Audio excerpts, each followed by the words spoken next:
আমার মার বয়স এই মাত্র বললাম, আমার মা আমি বললাম কিছুই বুঝে না, কিন্তু সেই মা আমার এখনো মনে আছে। একটা আশ্চর্য বিষয় হলো ৭৫ বছরের কম হবে না আমার বয়স।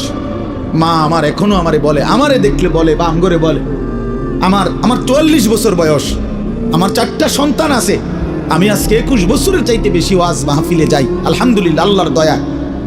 কিন্তু কসম আল্লাহ, মা এখনো আমারে বলে ফুত নামাজ পড়ছো, নামাজ পড়ছো। আমারে সব সময় বলে মা ফুত চাইও মানুষের কত আনে মাহফিলে যাও, মানুষের লগে চাইও টাকা পয়সা লইয়া ঝামেলা কইরো না। কতবার যে কইছে কথা এটা মা আমারে আমার জীবনে। কিরে বেটা, আমার ৭৫ বছরের মা তো, আমি ৪৪ বছরের ছেলে, আমি আমারে আজও ডাকে, তোরে কেন ডাকে না? তোর উপরে কোন খোদার লানত পড়ছে বেটা? এই জন্য তো অব্যাহত ভাবে চোখের সামনে ছেলেটা চরিত্রহীন হয়ে যাচ্ছে, লম্পট হয়ে যাচ্ছে, এক ওয়াক্ত নামাজ পড়ে না, কেউ তারে ডাকে না। আহা, কেন এমন হয়ে গেল বাপ? তুমি এত বড় বঞ্চিত হইলা কেন?